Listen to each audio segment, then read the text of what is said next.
আসসালামু আলাইকুম এভরিওয়ান, কেমন আছেন আপনারা? কবরস্থানের পরিকল্পটি পঞ্চম পার্ট বলার আগে আপনাদের কিছু কথা বলতে চাই। কিছুদিন ধরেই দেখতেছি ভিডিওতে কোনো ভিউ নাই, তো এভাবে চলতে থাকলে ভাই ভিডিও বানানোর ইচ্ছাই তো হারিয়ে যাবে। এবার যদি দেখি ভিডিওতে তেমন কোনো রিচ নাই, তো গল্পটি এখানেই সমাপ্ত করব। আর যদি ভিডিওগুলোতে ঠিকঠাক ভিউ আসে তো গল্পটি কন্টিনিউ করব। তো চলুন বেশি কথা না বলে শুরু করা যাক।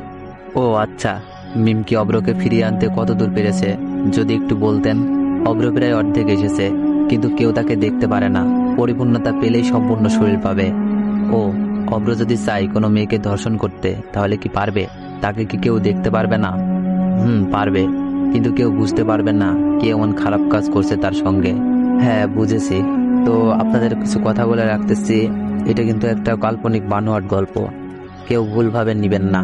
তুমি সবসময় সাবধানে থাকবে, কারণ মিম কখন কি করে বসে বলা যায় না। ঠিক আছে, ভালো থাকবেন আপনিও। এখন আসি। কথাটি বলেই আশিক যেই না একটু এগোতে যাবে, এমন মুহূর্তে আবারও মিমের বাবা বলে, তোমাকে কিন্তু মিমকে মেরে ফেলতে হবে। আশিক বলে, নিজের মেয়েকে নিজেই মেরে ফেলতে বলতেছেন? আপনি কেমন বাবা? হ্যাঁ, আমি চাই না আমার মেয়ের জন্য আরেকটি মানুষের প্রাণ যাক, কারণ তাদেরও সন্তান আছে, পরিবার আছে। আচ্ছা, মিমকে ভালো পথে নিয়ে আসা যায় না, বা এর কোনো উপায় নেই? না, ওকে সোজা মেরে ফেলতে হবে। আমি এই কাজ করতে পারবো না। সে যতই খারাপ হোক না কেন, তার ক্ষতি আমার দ্বারা হবে না।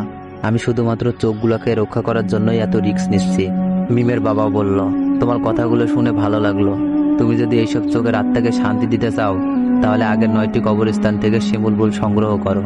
আমি আজকে থেকেই কাজে লেগে যাব, আপনি চিন্তা করবেন না। বাবারে, এই 9টি ফুল সংগ্রহ করতে তুমি মারাও যেতে পারো, কারণ এইসব কবরস্থানের শিমুল ফুল তুলতে গেলে অনেক বাধার মুখে পড়তে হবে। আপনি দোয়া করবেন, আমি সবকিছু সংগ্রহ করে নিয়ে আসবো, ইনশাল্লাহ। দোয়া রইল। এরপর আশিক আর কথা না বাড়িয়ে অন্য পাড়ার একটি কবরস্থানের দিকে রওনা দেয়, যেখানে শিমুল ফুল পাওয়া যায়।